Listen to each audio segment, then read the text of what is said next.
So I'd like to call to order the November 7th meeting of the Village of Cold Spring Zoning Board of Appeals.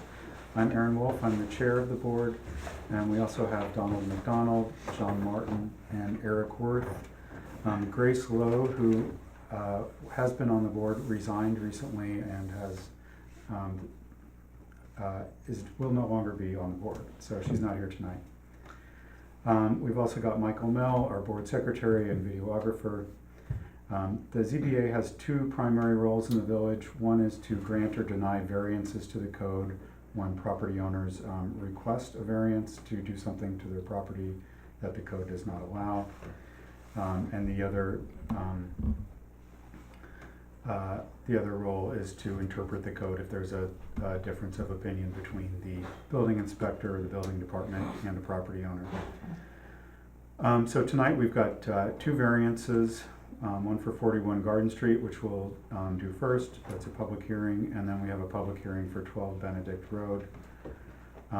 We are going to discuss what the board will do during an upcoming application from 21 Parsonage Street, which throws a couple of wrenches into our normal process.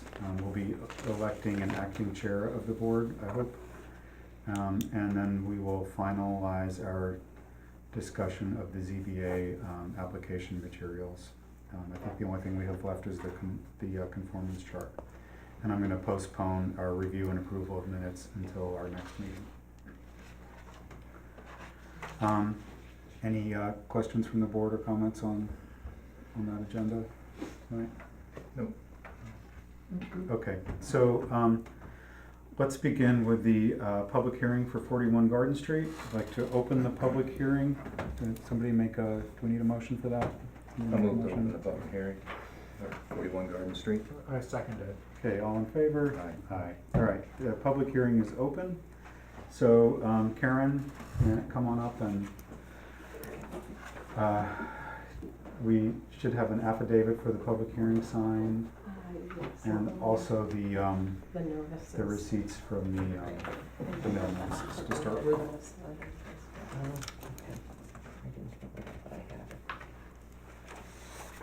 Here's the notifications. Let me just fill this out.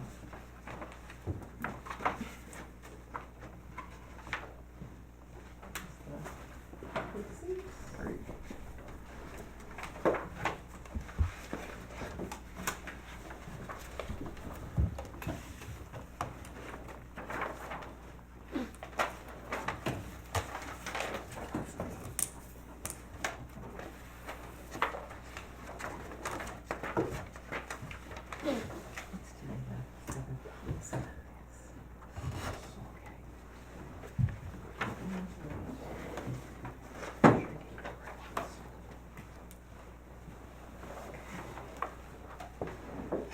Thank you.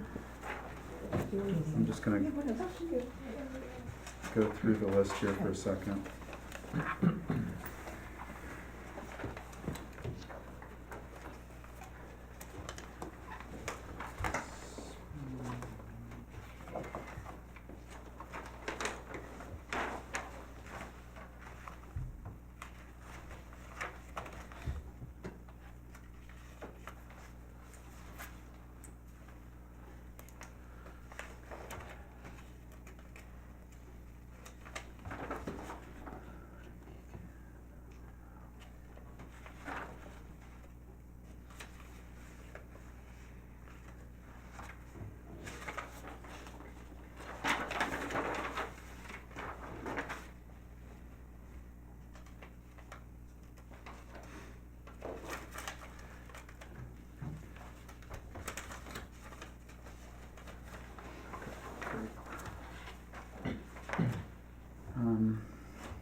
All right, so we'll begin with a presentation of the project.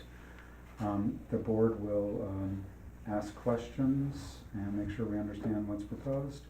The public will have an opportunity to speak and can also ask questions, and we can make sure you have any questions are answered if you like. And then the public hearing will be closed and the board will discuss and take a vote. So, go ahead. Thank you. Is there anybody from the public here for this, so you wanna talk to them too? Yes, yep. Will you sit over here? Is that easier? Sure, if you want. Take it out. Okay. Because we have the drawings in front of us. Okay, thank you. Okay, hello everyone, my name's Karen Parks. I'm here tonight with Tony and Maria DeMeo, who are the homeowners at 41 Garden Street, and I'm here to present their proposal to you. The variance that we are requesting from the zoning board is for a variance to the allowable lot coverage. The allowable lot coverage in the R1 district is 30%, and ultimately what we'll be requesting is a coverage of 40.7%. So I'll just describe the project and how we got there. We are proposing a small one-story addition at the back of the house. The addition is approximately 282 square feet, and the primary goal of the addition is to add more accessible space to the dwelling, more first floor accessible floor area, which would include an accessible bathroom as well as additional accessible floor area within the kitchen and the ability to bring the laundry facilities onto the first floor. So, as I mentioned, the addition is proposed at the back of the house. This is the site plan with Garden Street along this side and Lady of Loretto Church's parking lot here, and the proposed addition at the back of the house. I also have floor plans, existing and proposed. Just for reference, the existing dwelling currently is approximately 1,185 square feet, and with the proposed addition, we would be increasing the dwelling to approximately 467 square feet. And again, it's a small first floor addition at the back of the house with Garden Street on this side. And the square footage that I just quoted does not include the garage and covered patio on the back of the property. That's just the size of the dwelling. So however, the garage and covered patio are included in the total lot coverage. So in terms of the building elevations, basically, we're looking at existing and proposed, and I know these are kind of small, so if you want, I can pass these around after, or you can come look at them. But from the street, you'll basically not see any of the proposed addition. The roof line will remain below the existing roof line, and the building does not extend to either side. This is the view if you're standing in the church parking lot looking at the house. The existing elevation here, and the proposed shows the approximate 12-foot extension to the back of the house.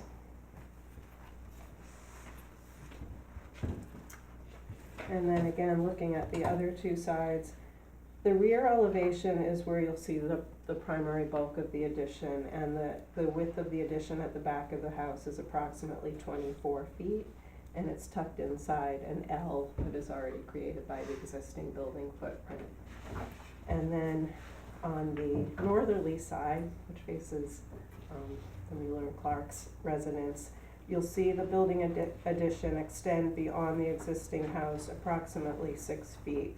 The full width of the addition is about 12 feet, but again, the L of the building currently extends approximately 6 feet.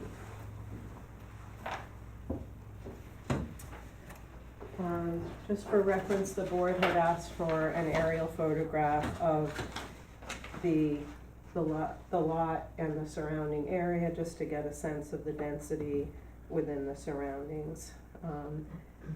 Again, we feel that while we are increasing the lot coverage, that it's not an extreme increase. The actual current lot coverage is pre-existing non-conforming and is 35.1%, which is already over the existing lot coverage. So as a result, any one-story addition that would be proposed would require an increase in the lot coverage and therefore a variance. So the actual coverage that we are increasing by, from what exists now, is only 5.6%. But because the building was built prior to the zoning and already was a pre-existing non-conforming coverage of 5%, our total expansion is 10.7%, including what already existed. So that's the variance we'll be requesting. Okay, also for reference are picture photos of the existing dwelling, which is a one-story brick ranch built in the 60s, and some of the neighboring properties to the north, south, and across the street. And while this particular house is somewhat out of character from the rest of the dwellings on the street, it is still unique, and we are going before the Historic Review Board as well, and part of the goal is to kind of maintain the style of the existing brick ranch, 60s brick ranch. So that has also kind of led us in the direction of a one-story addition to achieve our goals. That is our application. Okay, great. Before we jump into questions, let me read a letter that came to us from the Historic Review Board, addressed to the chair and the members from Al Zaglinski regarding 41 Garden Street. Ms. Karen Parks appeared before our board on October 23rd regarding proposed changes to the existing residence at the above address. She described discussions with your board regarding the lot coverage.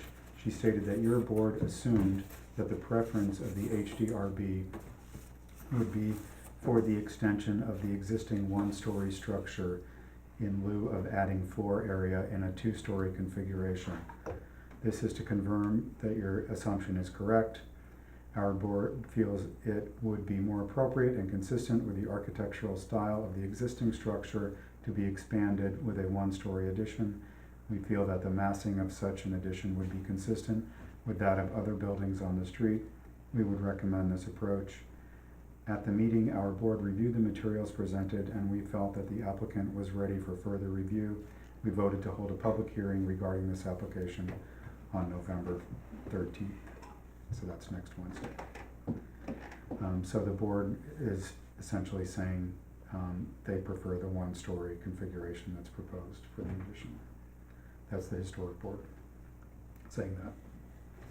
And could I just also make a comment on that? Sure. I don't believe, although I may have, but I don't believe that at that meeting I said that it was your assumption that they would like that, but that it was my assumption that they would want a one-story addition. Okay. So That's a good Just- clarification. I was wondering about that. I don't remember us expressing that. no, so- I don't believe you did. I think Okay. that was an assumption that I made, but Where did that whole thing start, with them or with you? In terms of, it would be better to keep one story to keep the quote integrity of the building, and as you say in your thing, would stray from the design standards set forth by the village code. Where is that all coming from? Is that coming from you coming in there and saying that, or are they saying that?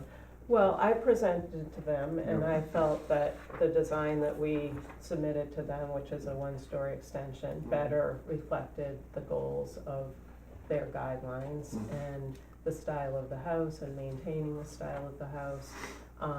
And then I mentioned to them that we were coming to you for an application for lot coverage, which obviously we would not need if we were proposing a second-story addition, and asked if they could write a memo to you reflecting their opinion about the project. But I don't believe I ever said that it was your assumption that that would be their preference, but that it was my assumption that it would be their preference. And obviously, we haven't had our public hearing with them, but there were no objections to the design that we presented initially.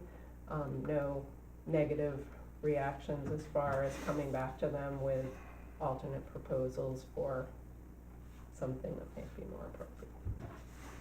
So there's a small risk in coming to, with a specific plan, which is if we approve this and then they want something different, but I don't think that's probably a problem in this application. I don't think it is. I mean, they did express, obviously this letter is from them, not from me. They did express that it is their preference to see a one-story addition to this structure. And unfortunately, when you're going before several boards, somebody has to go first, so. Yep. Because it does set up well to do a second story addition. I mean, the stairs, the basement stairs are going down, you could put a staircase going up, it's right beside the front door. You could take a couple of bedrooms, throw them upstairs, and you could expand as you wanted to within the footprint of the building. And Yes. get your accessible bathroom and your bigger kitchen and all that stuff. Sure, and So- we explored that, and absolutely, you're correct. And what you explored it, and what was the outcome of that?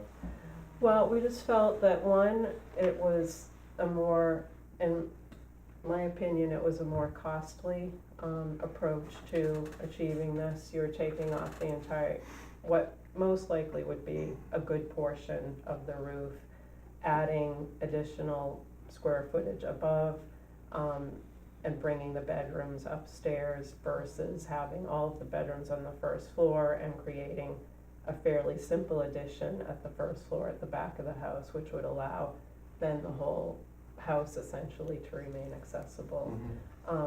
And frankly, I've appeared before the Historic Review Board many times, and I felt, particularly because this was a brick structure, that adding a second floor addition to a 60 Styles brick ranch was gonna be extremely difficult to kind of satisfy the design guidelines set forth by the Historic Review Board.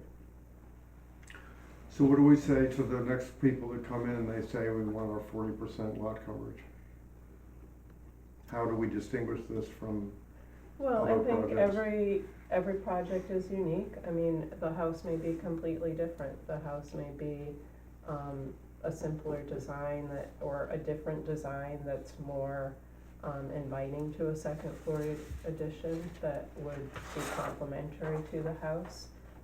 In this case, I don't think a second floor addition would be. I think really you have to, I understand setting precedents is something you have to be careful about, but I think every project is unique and you have to weigh the impacts on the neighbors, what a second problem with story. the uniqueness, I'm sorry to interrupt, but the problem with the uniqueness thing is that we end up sometimes dancing on the head of a pin. And it's almost embarrassing to try to distinguish one from the next. Sure. There's shades of gray, this, that, and the other. So I'm Mhm. trying to find from you some golden nuggets that we can put in our decision if we approved it, so that, you know, we would, Mhm. you know, one-story brick buildings. Well, it's unique to the village in that regard. It's one of very few, but I know that the Historic Review Board still values those unique, different structures. They may Right. not be consistent with what other people consider the valued historic fabric of the village, and yet they do make up, the few that do exist make up an important part of the village and represent an era. And I think changing that significantly would have a negative impact. In this case, I also feel that the one-story addition has far less negative impact on neighbors and view shed, than the one-story addition, which is tucked behind the house. There's virtually no impact from the street side, and as far as, you know, projecting any or blocking any views from neighbors or blocking natural light, we're really minimizing that again by proposing a one-story addition. Because one way to look at the 35% is that the owners enjoy 5% more than the code allows everybody else. And so it's like they already have a 5% bonus, and now we're They're asking going to for- another 5% bonus, That's correct. all right? One way to look at it. Mhm. Is the covered patio enclosed? No, it has a roof framed over it. And would it be a consideration to remove some of that to get you back down to a lower percentage, or to maintain your current 35? Is it in use? It is in use. We would prefer not to, unless it is an absolute driving factor in the project. We feel that, it's basically a covered roof on 3 posts over a concrete patio. And yes, it would reduce the percentage of the variance we're requesting. I don't think it quite equals the square footage of the proposed addition, Yeah. but I'm also of the mindset that just wasting and putting something in a dumpster because we're hoping to reduce the square footage is our least desirable approach. When you gave the square footage of the addition, was that the exterior square footage? Yes. Okay.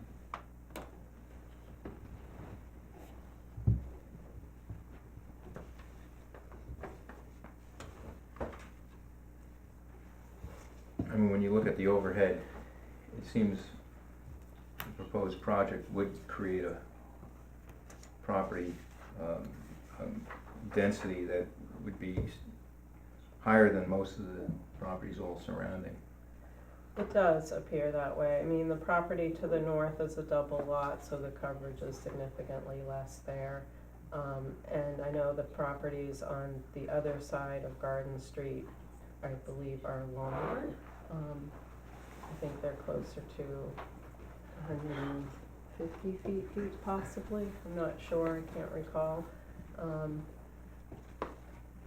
And then, of course, you have the church, which is primarily parking lot, so.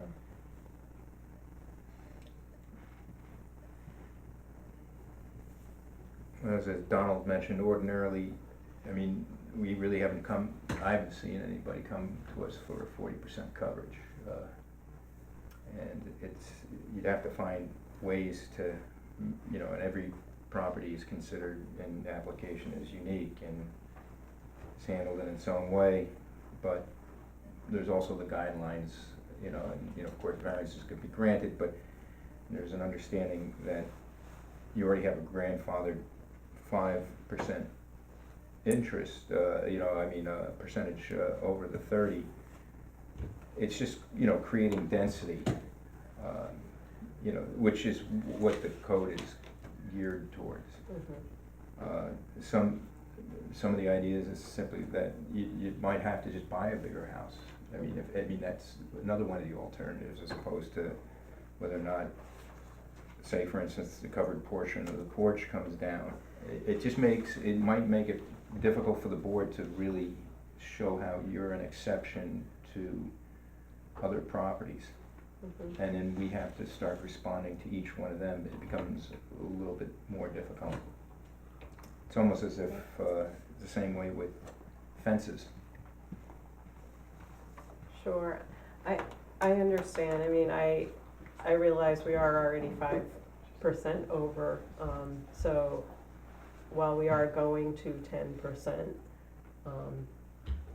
the actual increase that we're asking for is 5.6%. And I know that the ultimate total that we're asking for is 10.7, because we have to kind of go back in time and cover that variance in completion. However, I feel like the 5% that we are asking for is minimal. And at the same point, it's still 10% over what the code gives a standard for everybody else to sort of follow and abide by. Your points are all well taken, including how you were trying to distinguish, but almost the way the code is designed, it would almost want you to go up Mm-hmm. instead of the back. And I understand tucking it in behind the back and it's less visible. Right. It's just what we have as constraints to try to look at and try to Sure. work with. I think you said there's minimal visibility of the addition from the street. Correct. But from the aerial view here, it looks like is there not a clear view across the parking lot? There is a clear view across the parking lot, that's correct. So from the parking lot, you see the 12-foot extension, which is on drawing A2. 4A2. Mm-hmm. So you see about 12 feet, which is, we are proposing to blend the brick and continue with the same window configuration and shutters. So you see about the 12 feet from the church parking lot. And that, again, is at the back of the house, so as you're coming down Garden Street, again, there's minimal impact there. Anyone driving or walking along Garden Street looking across the parking lot will see the full additional amount 12 of the feet. addition. Yes, correct. And the separation between the proposed addition and the concrete porch to the rear and the building? I didn't see a specific Yeah, it's, measurement as to that distance. it's approximately 8 feet. I can measure that for you and get something more accurate. Just to point out what you can't see from this photo is that there is a fence along the parking lot, although it's, I'm not sure what the term is, you can see through it, it's just, Like Chain chain link link. fence It's on not- concrete wall? no, it's not a chain link fence, I'm talking about on Garden Street. Oh, Just the, There's some, yeah. What do you call that kind of fence, Donald? which one? This. And that's, Metal rail fence? okay, so a metal rail fence, and that continues on the other part of the parking lot. But you can certainly see through it. I mean, I bet there's an angle where you can't see through it, but just to point out that it's there and we can't see it. and just to clarify, there's approximately 8.5 feet between the proposed addition and the concrete So- patio. Knowing that, the depth of the property is 100 feet, Correct. and the frontage, there's a 14 feet to the front concrete pavers, or actually to the house, the front of the house, right? Correct. And you take the 8 feet, that's 22 feet, so the structures would be occupying more, from east to west, more than 75%, linear line in essence. When you look at I'm sorry, it- I'm not following you. You got 14 feet here, Correct, and then you have 8.5 feet here. yeah, And then you combine those as 22 feet, and you have 100-foot lots, so 75%, as you look at it from the south side of the church, would be all occupied right. by structures. That's correct. However, our proposed addition does meet all the required setbacks. Oh, I'm not saying as far as the setbacks are concerned, yeah. Yeah. It's just that I think the idea when they talk about lot coverage is just the massing Mm-hmm, and its appearance, that, right. we're asked to look at this and, I know, this is a tough one because I think it's balancing, obviously, the requirements set forth by the zoning code, the bulk standards, and also meeting the design standards set forth by the historic district. So, in trying to balance both, we tried to minimize the addition to achieve the goals we were looking for, and place it in a position that would have minimal negative impact on neighbors and the neighborhood as a whole, and be in keeping with the current design of the structure and not change that significantly, because the board does take these 60 style structures as a significant part of the district, even though they are different from traditional historic buildings. And so that is why we're here asking for the variance.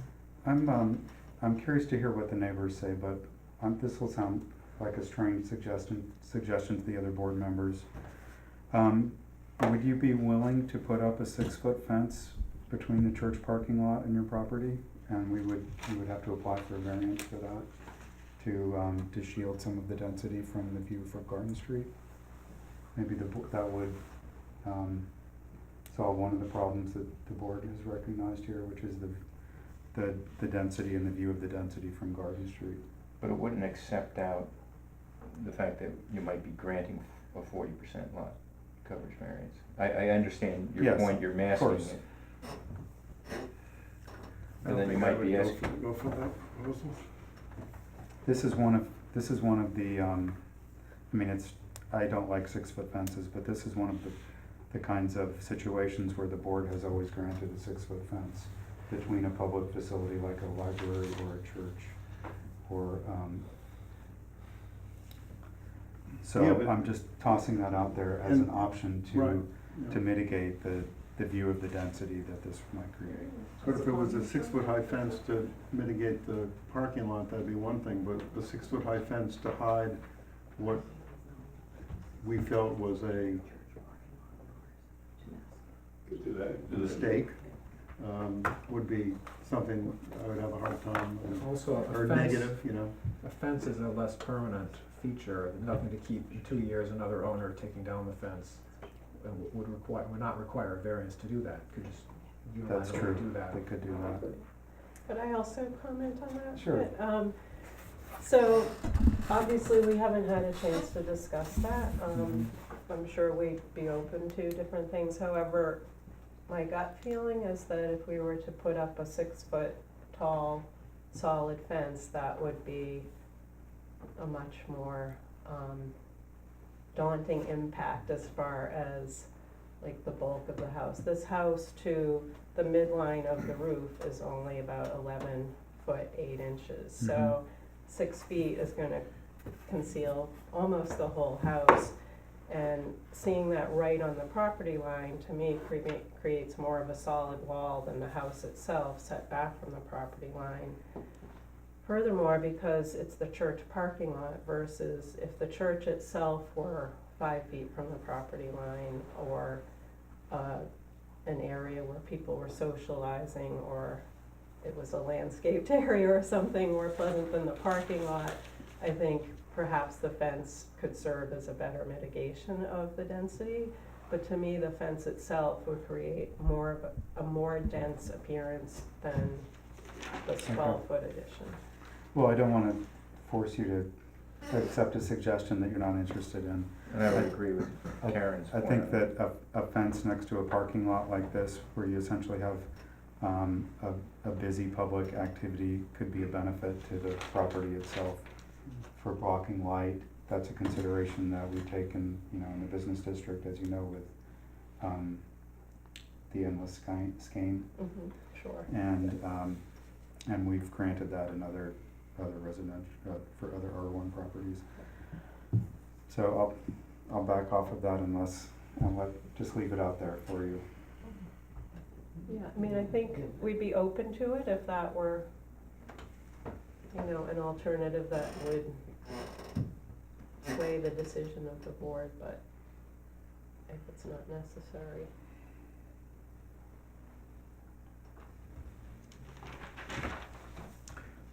Should we hear from neighbors? Yeah, does anybody else have any questions for the applicants? All right, would anybody from the public like to come up and speak? Just come up and state your name and address.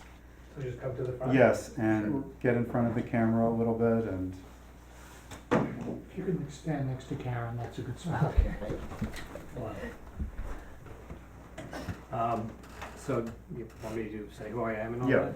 Hi, I'm Michael Mueller. I live at 43 Garden Street, next door neighbors. I just have a couple of very general questions and then a comment. So just in terms of the code, I'm just curious, when was that created and why was this particular code created with the, lot percentages and all of that?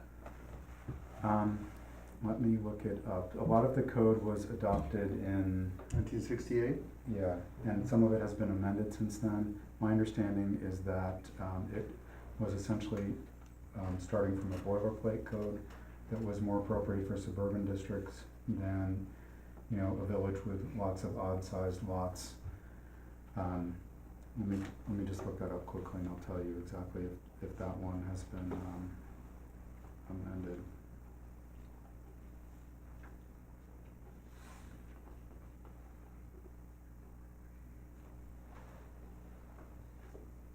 No, the basis of zoning, are you familiar with the basis of a zoning code?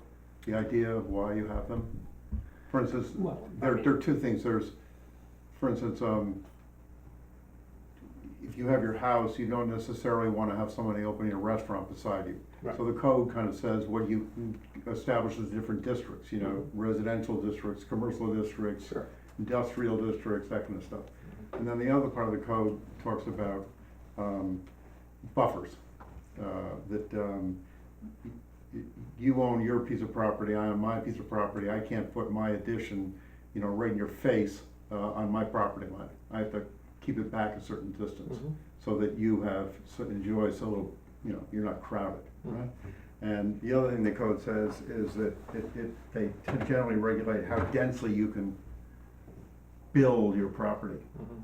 That to the extreme extent, no codes say that you can build, except for, you know, in Main Street areas, you can build right to the property lines on all four corners. Mhm. Usually in residential, they're trying to, so that so it's a kind of a combination of houses, garages, sheds, lawn, backyard area, trees, right? And so well, pretty much every municipality, other than some in Texas, have some form of zoning code. And the amount of density allowed and the setbacks from the sides and from the rear for where you can build something very, you know, very, not, usually not that considerably. Mhm. So the village code is, you know, it's been commented that it seems it's more appropriate to suburban larger lots than the lots we have in the village, which is why we have a code update committee, which is trying to sort through that whole issue. But in the meantime, we have the code that we have, and we're just board members. We didn't make the code, we didn't write the code. We're here to basically interpret the code as best we can, okay? And so, we want to make sure that when we do a decision, it's not that we're just that we don't legislate ourselves, that we don't do something that basically you could never distinguish what we allowed one person to do from what another person might do. In other words, that you couldn't say, well, here's the reasons why we let these people do this, and why we wouldn't let this person do it the same. And we have to back that up with real concrete reasons, because we can end up in court, which we have, you know, it happens. Mhm. So, it's not anything, the applicants are the most nicest people in the world, and this is not personal. It's not, in fact, we try to not be personal, because people sell their houses all the time. And so a decision we make here, you know, they might do this and that's all fine, and then they might sell it, and life happens, even though people say I'm gonna be here forever, who knows, you know, life happens, they sell it, and somebody else comes in and they go, you know what, I want a 2-story building, and they come back in here and they go, oh, we're gonna put a second story on it, you know, and you've got that much square footage more to put a second story on, within the setback. So you kind of have to look at it a lot of different ways, because if you've been on the board for a while, you see how these things happen, so. So to answer the second part of your question, this was part of the original code from what I can tell, and it was not added later. It's pretty much standard. Mhm. You'll see similar code provisions. And this, coming up with this idea, this concept of only a certain percentage of your property can have a structure on it, is an aesthetic thing, it's a feel that you wanna have in your neighborhood, or are there other reasons? No, that and density, yeah, aesthetic is, Feel of the neighborhood. Mhm. Things tend to get more allowably denser as you get closer to the quote downtown Main Street area. Mhm. And then in residential areas, the densities are supposed to go down, you know, not be quite so dense. Mhm. So anything that the village of Cold Spring was well established before the zoning code came in. So when, in 1968, when they adopted the code, they didn't say to everybody, oh my God, you've got to knock your building down because it doesn't meet code. They said everything that exists is grandfathered. It's called existing non-conforming. Mhm. So it's, and so they enjoy 5% more than if they had tried to build the building in 1969. They have more square footage density than the code would allow, but that's all fine and good. So it's just, you know, now with adding more, that's what triggers this whole thing. and it renders some properties that are, you know, declared to be legal separate taxable lots to be undevelopable. You know, I mean, the people have come to us for multiple variances on a single property, and we found it too difficult to really grant them all those variances. And, you know, the neighbors weren't too happy to hear if it was gonna be granted, you know.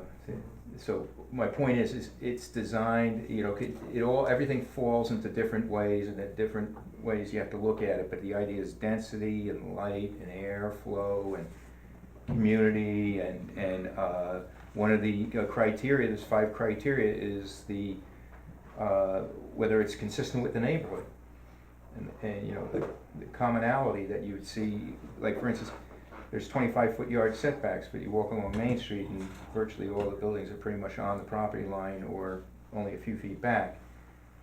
So, you know, we look at those as being exceptions, you know, that it's conforms with the neighborhood. And so there are balancing factors that we take in, and every application is looked at independently. But then we have to look at, if we grant it here, how do we differentiate granting a larger lot coverage right to this property, and if anybody else came and said, well, you know, I'd like to build my house a little bigger, we've got more kids coming. And usually people just move, you know, to get bigger spaces. So we're just dealing with the strictures. We didn't write the code, as Donald says. Right, no, I know you guys didn't. We're not even here to enforce it, other than to simply interpret it and to try to abide by the wishes of the Board of Trustees. Yeah, no, I was just curious about, you know, why the code was written this way, and what's the downside to not sticking to it. So you're a neighbor, Next door neighbor. so for next door neighbor, could we ask, you know, how you feel about the proposed addition? Well, the statement I wanted to make was I would prefer this application over a second story. Okay. That would have a very negative impact on us, I think, in terms of light, and view. Right. Okay. Thank you, that's very helpful for the board. Anything else you wanted to add? Unless, Maureen, You're going to ask about how that affects the property value if somebody has overbuilt. can you speak to that? I think if the Or property, is that like our property value next door, since now there's a bigger, I guess it's subjective for the buyer. I don't know that there's any way we can guess that. Some buyers might not care, others might hate it. Others might, might have not. So that would be speculative, for the most part, unless it was a monstrosity, in painted green or something, dark green, who knows? As configured, it's, you know, it's a nice plan, there's no doubt about it. It's just that we're just gonna have to try to, you know, if we need to try to accept this property from potential other applications to justify it. All right, thank you. You're welcome.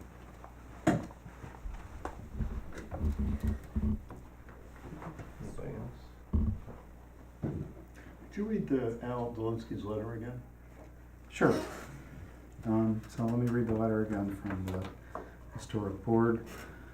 Ms. Karen Parks appeared before our board on October 23rd regarding proposed changes to the existing residence at the above address. She described discussions with your board regarding the lot coverage. She stated that your board assumed that the preference of the HDRB would be for extension of the existing one-story structure in lieu of adding floor area in a two-story configuration. This is to confirm that your assumption is correct. And just to add a note, that's not necessarily the zoning board's assumption from our meeting. That may have been a misinterpretation. Our board feels it would be more appropriate and consistent with the architectural style of the existing structure to be expanded with a one-story addition. We feel that the massing of such an addition would be consistent with that of other buildings on the street. We would recommend this approach. At our meeting, our board reviewed the materials presented, and we felt that the applicant was ready for further review. We voted to hold a public hearing regarding this application on November 13th. Where are the other buildings on the street where the massing would be complementary with? I'm just looking at the area, I don't see any one-story buildings here. I'm not sure in terms of how they're referring to massing. I think when the Historic Review Board is referring to massing, they're not necessarily looking at lot coverage, but how a No, proposed the addition the is building. appropriate to the building, so, But he was referring to other buildings in the neighborhood, right? right, I think he's just, I don't You know, I don't- don't wanna assume what he's Right. saying. I Well- mean, to me, I think he's saying that the other buildings on the street have been added on or altered in an appropriate fashion to their particular style. Inappropriate? No, appropriate to Appropriate, their okay. particular style Yeah. as is this one. When you look on the other side of the church property, you can see three houses that are basically adjacent to each other. And then the third house, the 19, has been expanded with an addition that's not on this satellite view. Across the street from that, there's another three houses that are essentially adjacent with lots of asphalt going back into the backyard for some of those that have residences up against the creek there. Are they one story? Some of them are 1.5 stories. I mean, it seems to me that this building is very typical of about 5 or 6 or 7 brick ranches in the village. Right. And it's like, you know, what the HDRB is saying is, hey, we have these collections, Mhm. and they're perfect examples of 1950s architecture. And I almost wish that I think the letter's pretty good. Maybe it could be written a little sharper, but, Mhm. you know, I think that if we wanted to approve it, that would be something that we could, you know, if the letter was written just a little sharper, a little more to the point, in terms of what these brick ranches are in the village, and they're a style, there's a Mhm. characteristic of, and yeah, they're not typical Cold Spring, but they are typical Cold Spring, they've been here, they exist. Mhm. And, that would be something that we could hang our hat on, it would be, you know, that and, the Muellers, saying, you know, that we're next door neighbors and we much rather prefer Right. one story and the added density rather than having a second story Mhm. with our views and everything, would be real, stuff that you can put in a decision.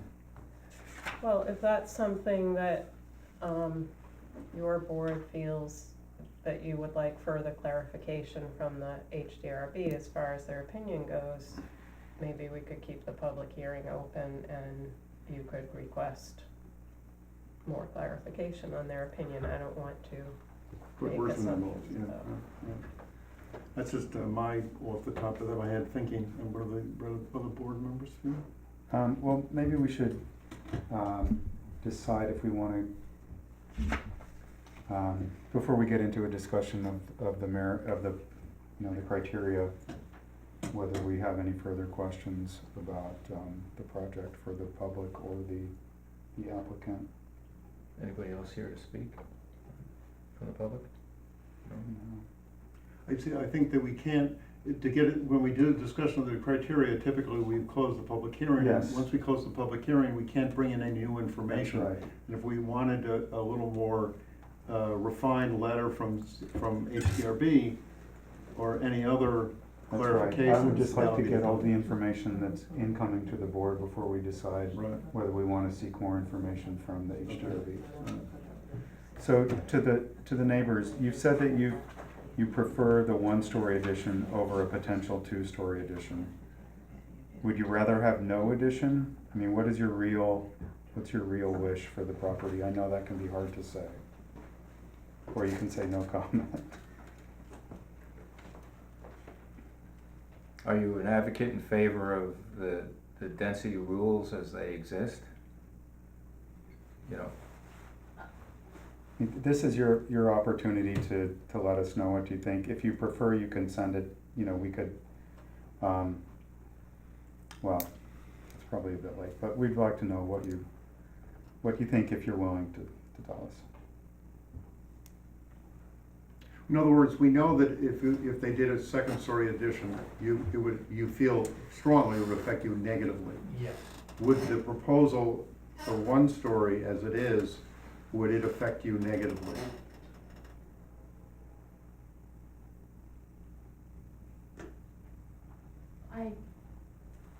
I would say it wouldn't. You're middle of the road on that. I mean, this is the hearing where it's Well, designed for people to say what they feel. I would that- just say that, you know, when we bought our house, we had a certain expectation that things would probably remain pretty much as they were.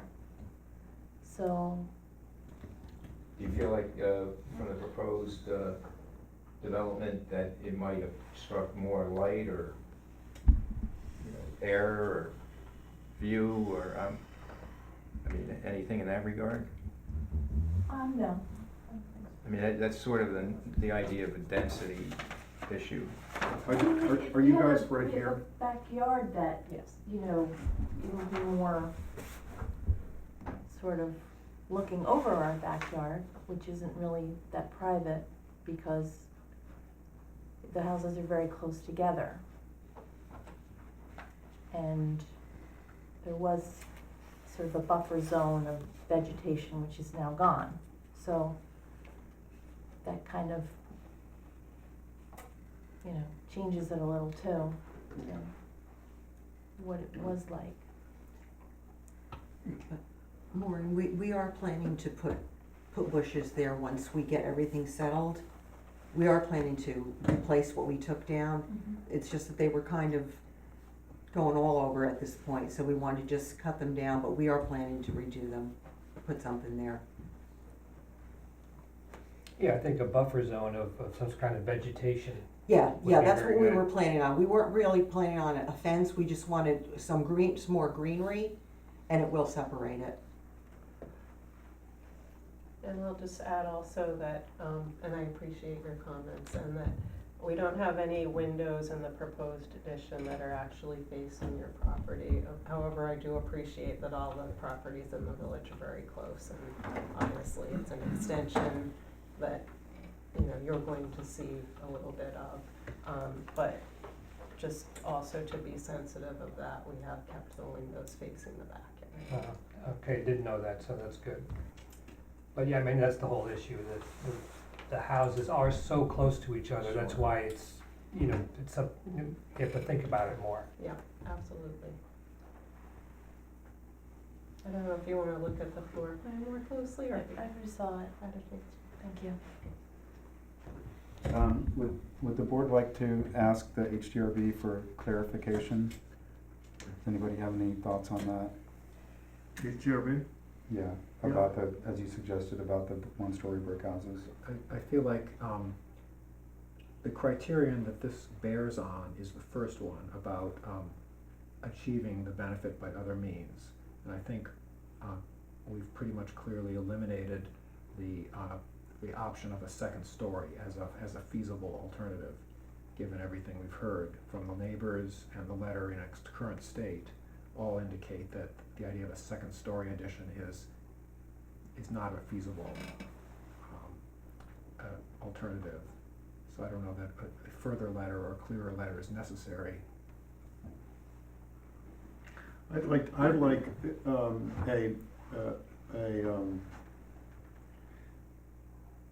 it be made a little clearer in their letter that about this particular exact building type. Not something general, but something one-story brick structures, hip roofs in the village. There's a group of them, and they're all pretty much the same. And that, I think, goes to what they're talking about, and it gives us something very specific to hang our hats on. Because of the nature of this Architecturally. structure? What? Because of the nature of this structure? Yes. That's unique to It's its type of, The 4 or 5 or 6 or 7 of them, you probably know better than me, but I think there's 5 or 6 of them in the village that are all very similar. And the HDRB is saying that that's a type, a building type we have in the village, and I would just like their letter to say that a little more clearly. which would talk about constrictions on how the property owner might be able to develop within the conformance of So, what so they're that saying? when another person came in and said that, well, we kind of feel like a second story wouldn't look good on our house because of blah, blah, blah, we could say, well, you know, what your project is not necessarily something that's clearly identified as a certain type in the village. Because when you get into gray statements about aesthetics and stuff, it can get tricky, but if we cleave to the hard points of architectural history on this, it'll help us, I think. And that's why I think we go back to ASHRB and just say just sharpen the letter up a little bit. But it still comes down to an issue of density. The point is that the property owner is, what you're suggesting is that they're constrained to do what they're doing if they're gonna expand. But there's still the issue of the lot coverage. Well, As opposed to going up. You know, cause, you know, you're saying that maybe the HDRB would not wanna change the character of the structure the way it appears pretty much, and at the same time, you know, the neighbors next door, again, wish to be spared some light as opposed to having a higher structure blocking the light. Don't we have the, sort of the authority and the power to make this kind of statement you're making ourselves, or the kind of judgment about the consistency of this, houses of this period and this style? I mean, I just think HDRB is more versed in being able to make that call, and they're coming within 80% of doing it in that letter, and I would just like to see it tightened up a little bit. I think that if we have to do a balancing test, and what we're balancing the benefit to the applicant against the negative aspects or the potential benefit to the community. And the benefit to the community of staying with one story is that we are preserving a building type which has been identified by the Historic Review Board as a true architectural type in the village. And that's important. Well, that just serves to eliminate the alternative of a second story. And it doesn't get us anywhere on deciding about whether to have the single story addition or have nothing. It doesn't help us on the question of the single story versus nothing. It does help us on the question of the second story versus the single story. So just to remind everybody, we can't actually prevent a second story from being built, even if we do grant this variance for the addition. And I don't think the historic board can either. All they can do is set parameters of how it must look if the second story is put on. But that, down the road sometime. Down the road, right. The current Right. owner, 2 owners from now, we don't know. Right. Right. Hmm. And the internal structure, the way the house is built on the inside, it's easy as pie to put a staircase right up to a second story. So, So I'd like to make one more comment. I also just wanted to point out that the lot that we're dealing with is also undersized. So in the R1 district, the minimum lot size is 7,500 square feet. So this is also a pre-existing, non-conforming, small lot. So when you're looking at percentages of coverage, if we were to take the building massing that we're putting, I don't have a calculator, but if we were to take the same square footage on a 7,500 square lot, I don't think we'd be exceeding the percentage. And again, the variance we're requesting is, it may be large for what comes before your board, I don't know, but we're talking a 10% variance, not a 50% variance to the coverage. but So the I lot feel like- size is very typical of a village lot size, 50 by 100, right?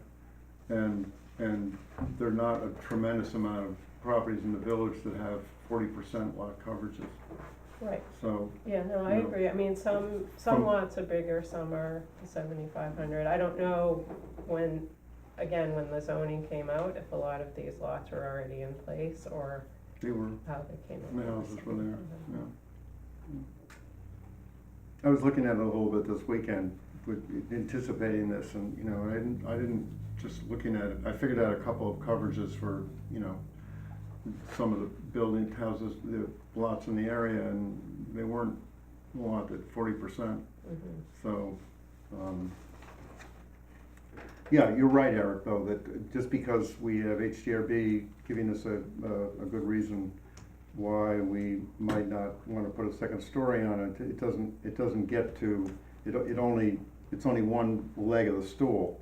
There are other issues that we have to talk about. But I just thought for that one leg that a little more finer point from the HDRB would be helpful, whether we end up granting the variance or not.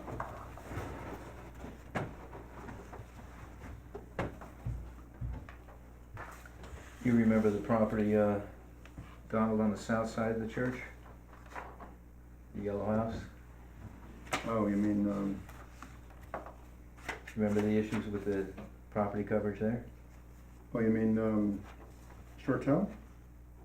Yeah, just to the south, so if you're looking at the church here on this, It's the one that's cut off a little bit. Yeah, it's to the right. Oh, yeah, there's the garage. Yeah, it's quite dense.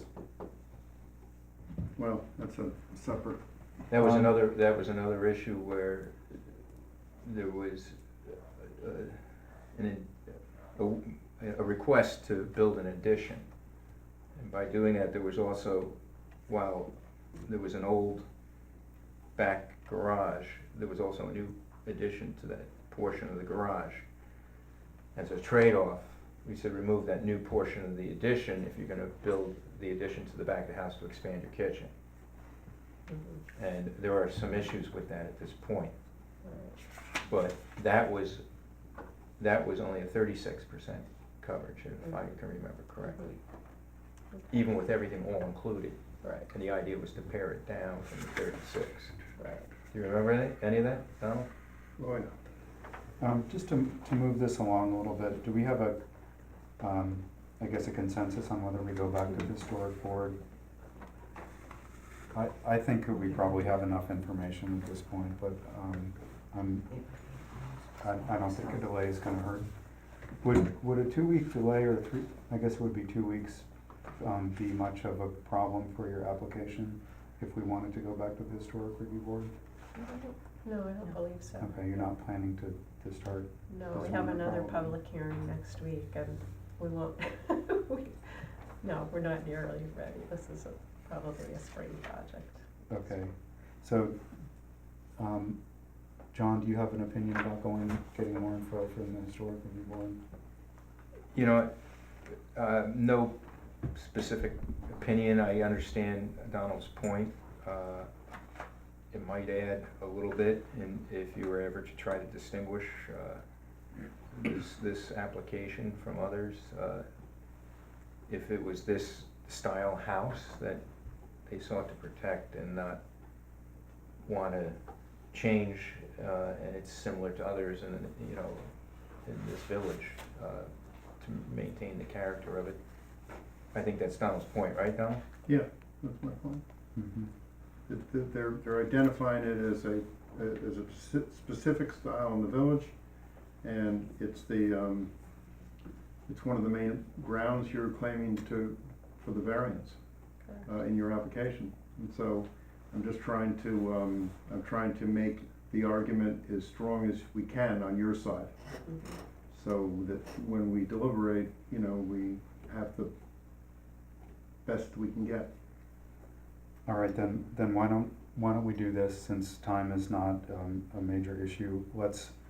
I will write Al back and ask their board to clarify the nature of this style of house in the village, and that is specifically what they're trying to preserve. And whether by this not is a recommending desirable second style. floor. As is, yeah. And then we can continue the hearing at our next meeting 2 weeks from now. Will everybody be able to be here Yeah. 2 weeks from now? What is that? That's 21st, 21st? is that right? Yeah. The other thing I was gonna ask is if you could find out the dimensions of the covered back porch. Sure. I don't think it's marked down on I do have the square footage is 205, if that helps. But yes, I can certainly provide the dimensions. Yeah, so that, you know, if we were to look at that, it's somewhat indicated. And again, the total expanded footprint, square footage, the new addition proposed, Is 282 square feet. so you're talking about 40 square foot difference, or 50? Right, 205 to about an 80 square foot difference. Okay. 205 to 282.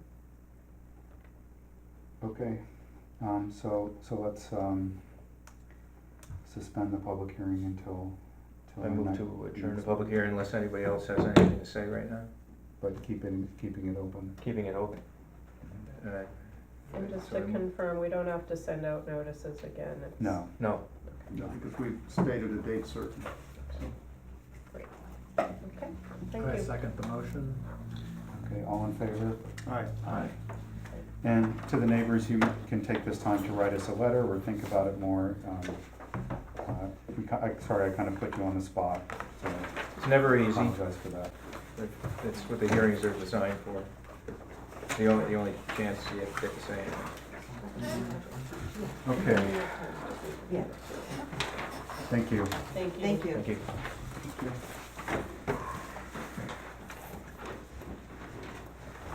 Karen, did you want to hold on to this, or was this on? Yeah.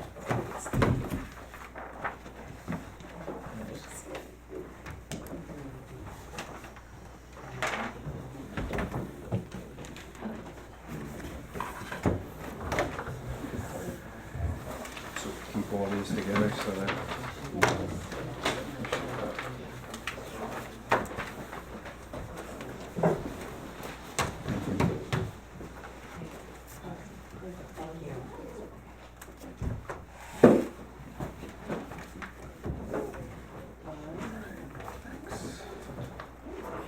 Donald, are you holding on to yours or do you want to, want me to keep that for you? I'll keep it. Okay. Anybody want a break before we No. move on? No, do you have, Grace's copy, just so the extra one, something else floating around out there, just the. That's a good job. I didn't distribute anything to Grace. Yeah. Okay. Because she's not here. Won't be coming back. All right. Hey, how are you? I didn't email over any files, I just brought printouts, and I realized I forgot to bring pictures, so Anna just ran this down. So Okay. one copy of these presented, Great. as we go through everything, okay? All right, so, can we have a motion to open up the, public hearing for 12 Benedict? I move to open up the public hearing. Go, Should I Benedict. hand these out? How we do Sure, it? All right. and first I'd like to get the, an affidavit for the public hearing sign Okay. and the, receipts. Oh my for- God, I didn't bring any of that stuff. Let's go. I have a picture of the receipts on my phone. And the affidavit was put up that same exact day. I am so sorry. Okay, I can ask Anna to take a picture. Jeez. I was not aware to bring Is it that. that far away that you couldn't get it? Just out of curiosity? I'm in the village, probably take me 5-10 minutes to drive there and back. Take a break, we could. yeah, if you don't mind, we have other things we can move on. Okay, Yeah, so get the receipt, all right, sorry about that. We, So, we like to have that. It's yeah, just so the part of receipts process. and the affidavit, Yeah, so this, what you're looking at is Yep. this and that. absolutely. All right, I'll be Thanks, right Joe. back. So sorry. Do you want, we'll hold then. Yeah, Yeah. All right. we'll continue in, You want to hang? I'll be right back. Sure. Yeah. all right, so let's move on to the next item, discussion of the board makeup during the upcoming 21 Parsonage Street application process. So as I think everybody's aware, the 21 Parsonage has submitted a new application to build the barn into a house. I now live across the street from them, so I'm unable to participate in the discussion or or talk to you about it really, ethically. The only way I can contribute, just so everybody knows, according to John first, is if I hire my own lawyer to come here and represent my opinion, which I don't think I'm gonna do, but maybe. So what needs to happen is we have to have an acting chair, somebody who will run the meetings while I'm gone,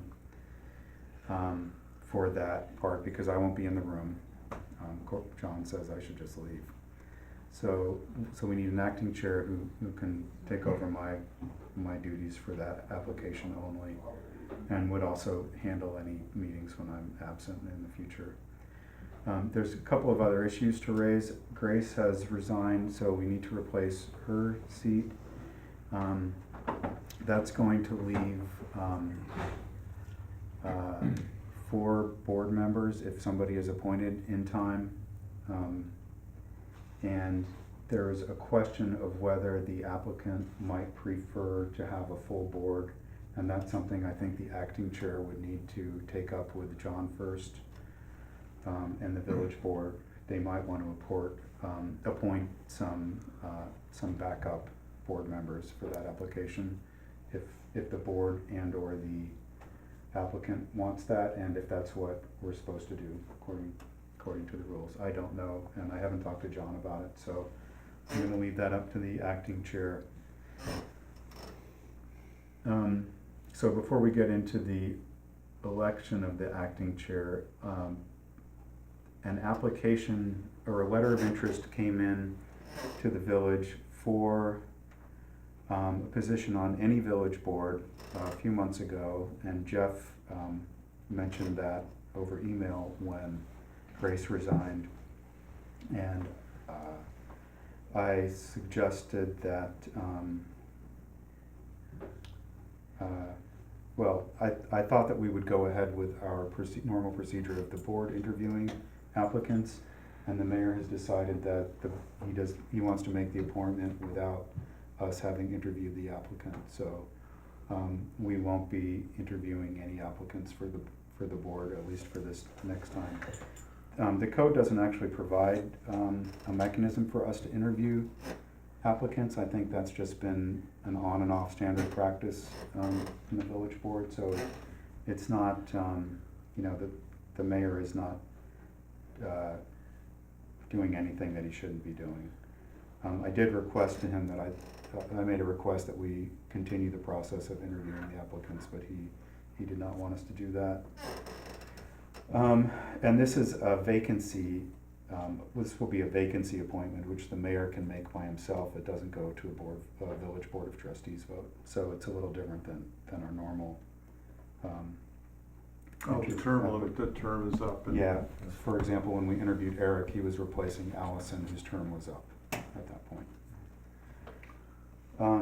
So that's kind of where we are with the makeup of the board in upcoming, in the 21 parsonage application, I think is really the main one where you'll wanna have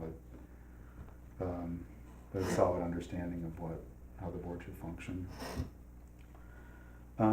As far as electing an acting chair, that is provided in the code as something that we're supposed to have, and we've never done it. I don't know if you've ever done it on your boards. I know some of the other boards have a vice chair. I think historic board I know does. So I would like for us to do that. It can't be me. I can vote on it. So it's got to be one of the 3 of you. Obviously, Donald has a lot of experience running the zoning board. John, I wouldn't put pressure on you. I know it's sometimes hard for you to get here, but you've also got a lot of experience on the board. Eric, I'm sure you're fully capable of handling it also if you're interested, even though you're a short timer on the board. I feel like I'm still a little green, and I haven't experienced enough meetings to be familiar with all the processes. If Donald would be interested, I think he would be awesome as acting chair without throwing extra on your plate. I could help you with things that you need to do in case that was necessary on applications, if you would be the acting chair. I'd honestly rather drive a bike through my brain than do it. I really, you know, I really don't wanna do it. But, I mean, if there's, you know, I don't wanna we put other can- people in a bad position and, you know. Donald. I guess I would feel okay about doing it for this one, but I wouldn't be the acting chair on and on and on. Yeah, and that could be understood. We could, That if could you be were, understood. yeah, if you were to do this, we could elect a new acting chair Yeah. once this is Right. over.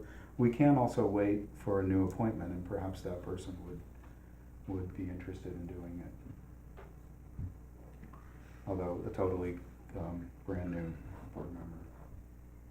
But the other thing is, we could also go, you know, need by need and vote in advance when we do need an acting chair. I think I sat once or twice as acting chair when, Donald, when you were chair. I can just, there Oh, were yeah. simple, there were Yeah. simple matters. Right. So, my feeling is, you know, if we just take it one application at a time, Right. if that's the way it goes at this point, that's what we do. Okay. And this way it takes the pressure off. Yeah. Cause I wouldn't wanna load it all on you Right, either, there's, but I there's feel like there's no term of appointment for the acting chair. if you don't mind All doing right, it so for this, on that basis, you know, I'll do it for this one application. Yeah. appreciate that. Yeah, yeah. I would vote in your We'll, favor. we'll make our way through it. Yeah, Okay, so, I'll make a motion that we, appoint, Donald McDonald, the acting chair of the ZBA,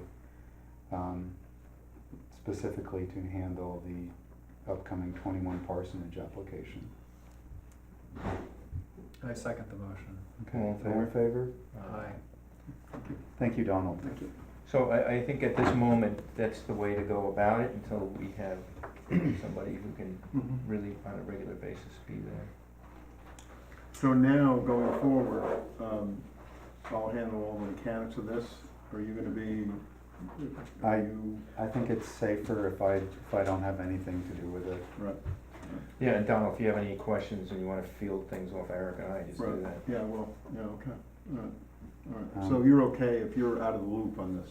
Yeah, he should be You're gonna be out of the loop? on this one project. I You wanna think, be copied on I emails? think you can copy it, but if I forget and start replying, then you should Don't tell me to reply. shut up. Yeah. You wanna be generally aware of the progress of what's going on. Yeah, I think it'd be. And you can better. speak further to John first about it. Right. All right, Yeah, I mean, he might say no, just don't email him, but right, the main thing is me not exerting any influence. yeah, right.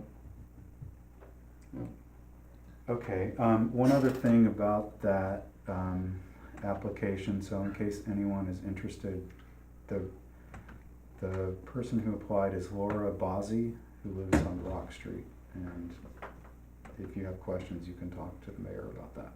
Was that letter sent to all of us, to Um, Jeff? No, he didn't, but I can forward, Yeah, why don't you I can- forward to the board, just so we Sure. have an understanding who might be coming on. okay. Not that we're gonna say it, but if you know the person's background, you can Yeah, learn what kind of experience you're gonna be having on the board.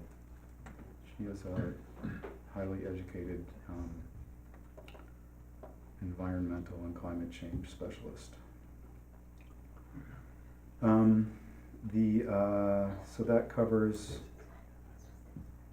the board makeup and electing the acting chair, and I talked about the replacement for Grace. So let's go back to 12 Benedict.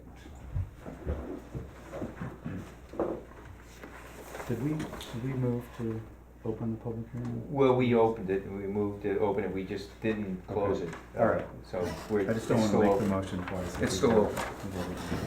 All right, Appreciate so your flexibility here. you're not the first, don't worry about it. So these are the 4 receipts for the neighboring homes. Okay, We received 2 back. We didn't receive 4 return okay, pieces. And then this is the affidavit when we put the sign up. great. Do you Thank need you. these as well, or? We don't, but Okay. if you don't want them, just stay I think we're set. Okay. Great, thank you for that. All right, Let me just quickly find your list. well, there's a bunch of updated drawings that addressed a lot of the issues that we discussed last time. Are Setback these, line, these are passed out, or Mhm. what are they? Yeah, these are for you to keep, if you'd like, or, So you haven't done that. yeah. extend beyond the setback. Mhm. I have another Now, copy this is the here. size I These are can the read. steps. Yeah, These same are the here. steps, the actual deck comes up to here. Would you like your own copy, or? What's that, of this? Yeah. No, I can look at it just Okay. as easily this way, I mean, because of the size, thanks. So those were steps, right? Yeah. Steps, right? Well, this is the steps. Oh, yeah, This yeah, is you're right, the you're right, got deck it, itself. got it, that's why it's. So you- Okay, and then we have, Yep. one copy of Is this? these photos. And I could email, I think this is the one she copy said. around you as well. That's I fine, know. we're gonna finish this one tonight, I'm confident. Okay.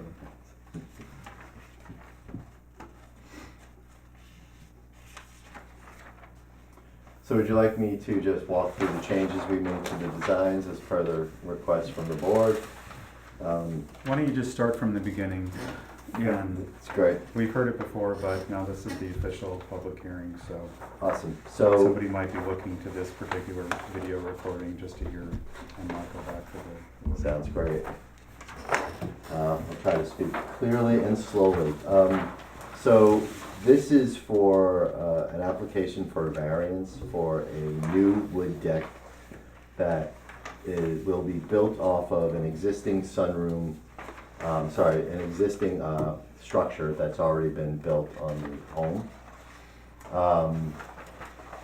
Basically, there's a 20-foot setback rule from the property line that we're requesting a variance of 3 feet.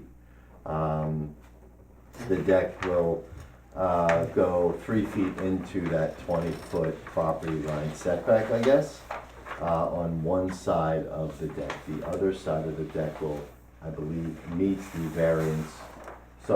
setback rule So- of 20 feet. So this, the new drawing says 4 feet 9 inches into the setback, just so you're, where the we steps looking? are. 4 feet, 4 feet 4 inches more? 4 feet 9 inches, 4 sorry, feet 9? yeah. Okay. That's Yep. included on the plan. I think it was Oh. 4 feet 4 inches to this original corner, and so one of the comments that I received through Jeff was to pull the dimension strings back. Yes. Right, so the variance is gonna be a triangle shaped, area, 4'9" on one side and intersecting with the line on the other side. Mhm. Correct. Okay, It's amazing how it comes right to that point right there. go ahead. That's pretty much all I got. The other changes to the deck included cleaning up the deck. It's my work life intersecting with my presentation skills tonight. The other changes to the drawings included just adding all the setbacks on the side of the homes, as well as bringing photos of, I guess, the neighboring homes. So I'll walk you through these photos. I know there's only one copy, I apologize for that. Well, what we've done is we've taken some aerial photos of the house to show what the neighborhood looks like from above. You can see on some of the photos that the surrounding homes near us have similar decks in style on the back of their homes. So this is our home right here. This home has a small deck in the back, this home has another small deck in the back. I can't speak to whether or not they fall within code, I would imagine they would. But you can see the dense coverage of the trees from above that, and also from some other photos that I'm sharing here. This is, if you turn the page one more time, so this is taken from the street view in front of the home, So this is from the front of the home, so you won't see the deck from the front of the home, right? And then these are the two views looking south towards our neighbors, Alberto and Mary Jean, and north towards George and Jane's house, which you can see there's a lot of coverage here in terms of trees on both sides. The likelihood of them seeing the deck is slim to none. And then also this is looking out from the window of the home, if you will. This is where the deck would be, and you can see across the ravine, or just the water runway. Joe Curto's home is back here, barely visible to us. Here's a better shot of Joe Curto's home right here. So I've talked to all the neighbors, they're aware we're here tonight. Sent them certified letters, so. Okay. I can't remember, last time, I think you said there's no railing because it's low to the ground. Yes. Don, you wanna look at some of the photos?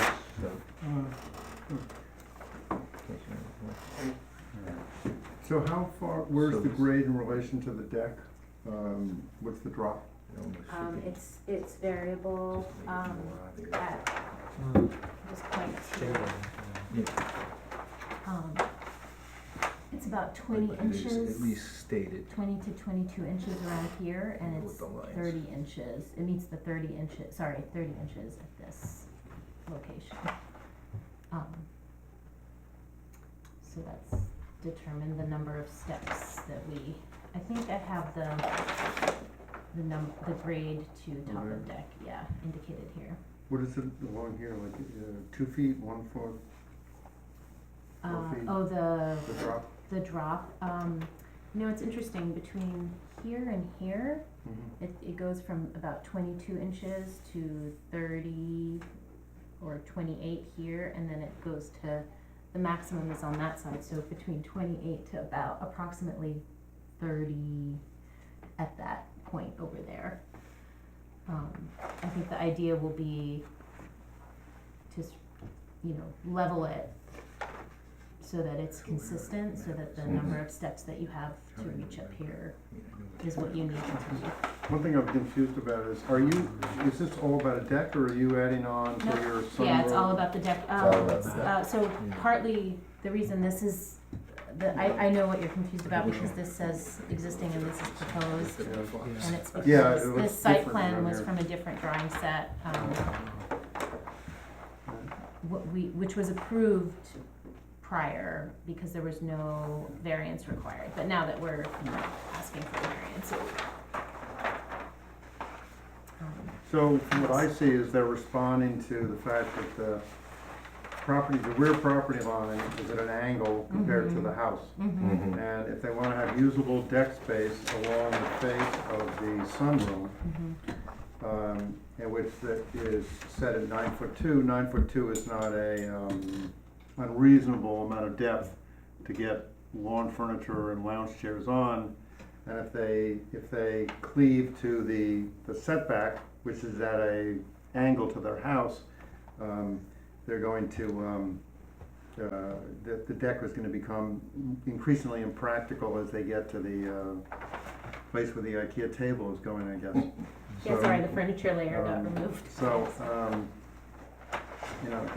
the fact that the property line is at an angle to the house, not parallel to the house, is not a fault of the owner. It's not something they created, it's there. And so that's what they're responding to. And it happens to be in the backyard, which where typically you would put in a deck. So I think that's the constraints that you're working on. Yeah, and we did complete the calculations on the title page, to show that considering the deck, and sorry, it's a little small, but, we can send you a larger No. sheet, but considering the new proposed deck as an accessory structure, you're still under the 30-inch, you're at 30%. Sorry, 30%. 28%. You're at 28%. And So- actually, the deck is not covered, so that wouldn't be cranked. Did you crank that in? I Because did, it's not a so you covered. don't even need to You don't need include to it, do that. okay. You'd only crank it in if the deck is covered on a roof. So then really we're at the 21%. 21%. Yeah. Gold star.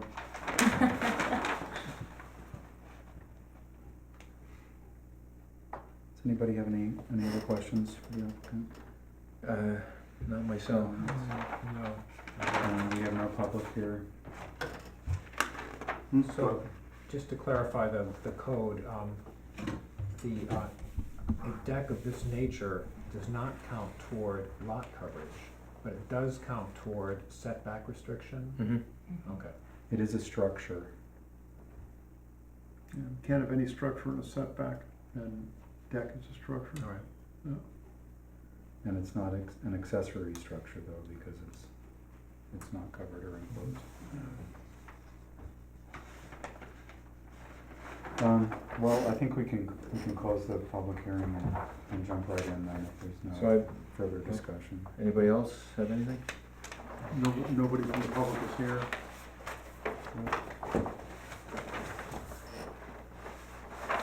Well, I'll move to close the public hearing. I second the motion. Okay, all in favor? Aye. All right, this looks really simple to me. I don't see any reason why we should not grant this variance. The reason Donald stated, the angle of the property line compared to the angle of the house, which I assume is oriented towards the street, is what necessitates the deck going into the setback, so. Should we jump in, or do we want to have any further discussion? I think we should go to the point. Who made these things so good? You blamed it on me. I could take these back and recycle them. I definitely need one. We'll hold on to it for a Alright. moment. We'll go through the, You've got one there, right? Can I give you a marked one? There are a couple typos were corrected on dimensions.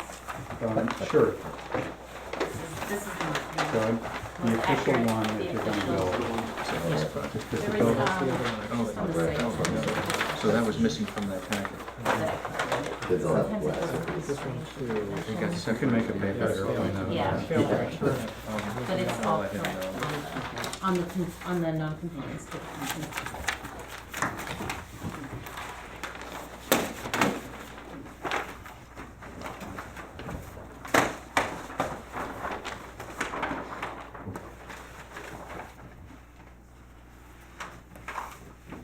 This one here is-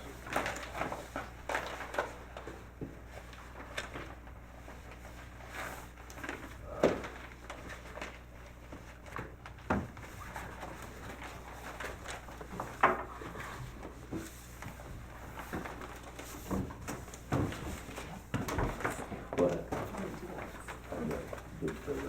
Yeah, coloring pages.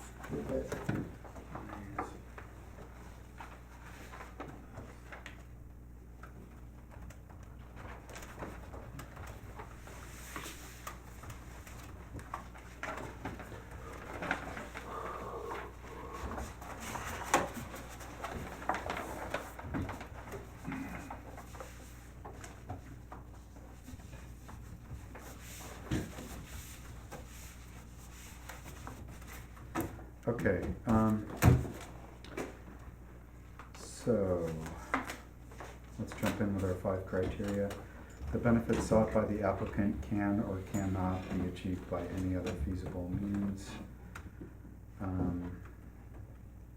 I'm gonna say cannot. I think this is the only way to have a deck that's square to the house that's of a reasonable size.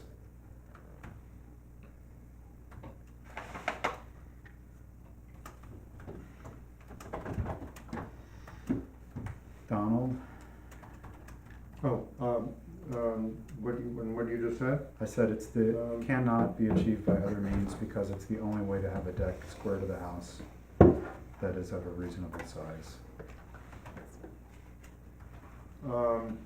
Yeah, it's in the deck is needed in the rear of the house, which is typical. It's needed off the sunroom, screen porch, makes sense. And, in that location with the way the property line is running,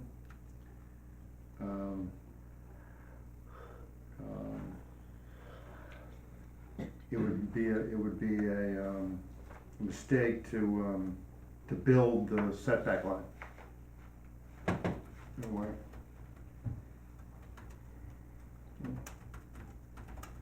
Eric? I agree, I have nothing to add. John?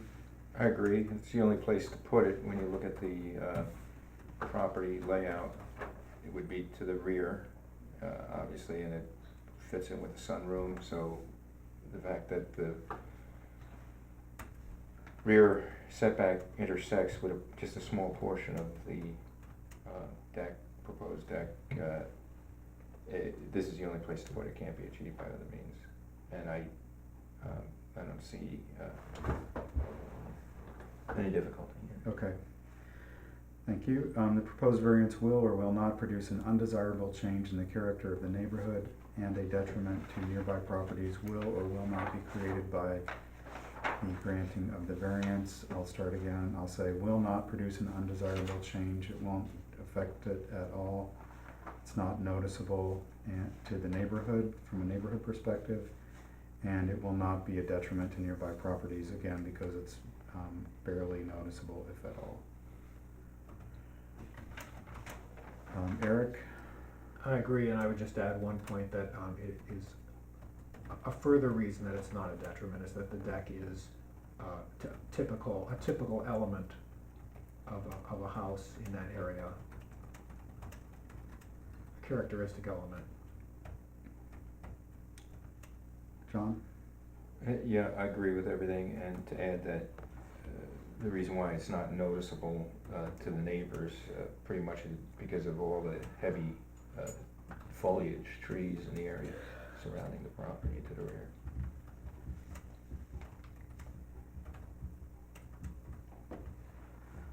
Donald? I agree with what's been said.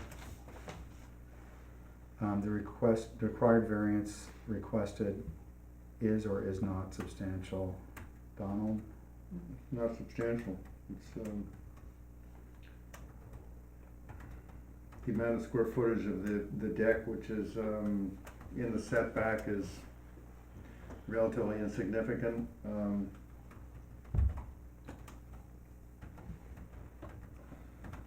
Eric? I think it's not substantial, not only numerically, but also in effect. Good, that's it. What Eric said.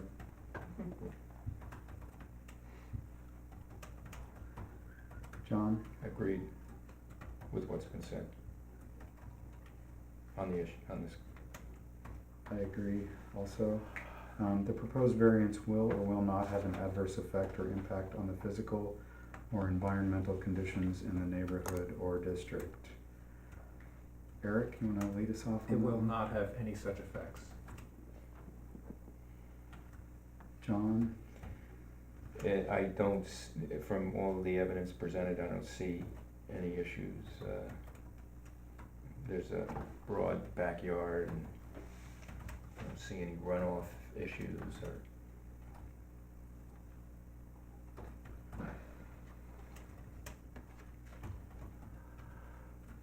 I agree that it will not. Donald? Agreed with what's been said. The alleged difficulty necessitating the variance was or was not self-created.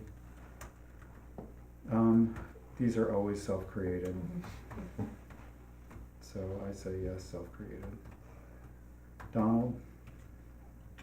Self-created? Yeah. Well, it's only self-created in the sense that they bought the property. But Eric? It is self-created, yes.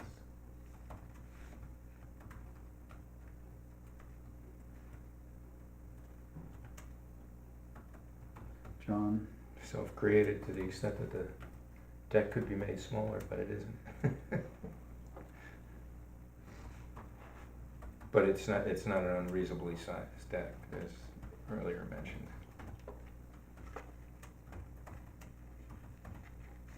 Okay. So I think on balance, based on our comments, I would say that there's really no other feasible means to build this, because of the angle of the property line to the angle of the house.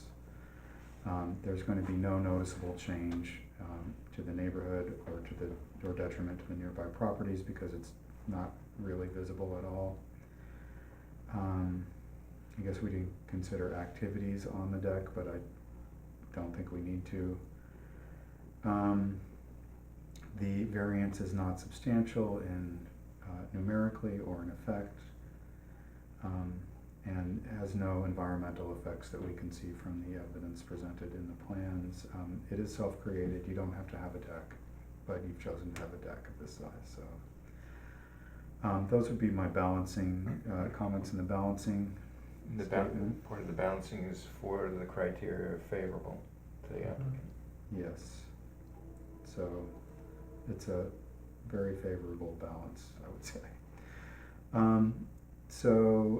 I guess we need a motion to grant the variances of this resolution, which is 11-2019. And the variance is specifically for for 4 feet 9 inches at the south end of the proposed deck, and the deck, and that variance declines until the deck meets the setback at the north end of the deck. I move that we approve the variance. I second it. Okay, all in favor? Aye. Awesome. Okay. Thank you so much. So you're approved. The next step is I'm going to write this up and eventually send it to Jeff in the office, and at that point, you will get a building permit from him. You're not allowed to start construction until you get the building permit. Okay, awesome. You're done. Really appreciate Thank you. everyone's Thank you. time. Thanks for your time. All right. Thanks for your Have a great patience. night. Thank you. All right, so the last item we had was discussion of the application materials. I think the only pending item is the conformance sheet, and I apologize, it's been 3 weeks, I did not print it out again, but I think I sent, I emailed the corrected copy. Does anybody have any? On the conformance sheet as further edited? Yeah. Oh, yeah, So- that's right. So this is the last thing that I would like us to vote on. We can also put it off till next week. if No, everybody's we can get it done. Why don't we just My do it? only comment was that the notation of minimum or maximum is Yeah. missing. Okay, It can I was on- keep this? Yeah. It's because I didn't print out a copy there, I'm sorry. I could see putting min period or max period in front of the numbers.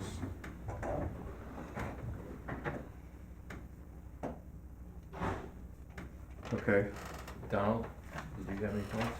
Yeah, there was the minimum, the maximums.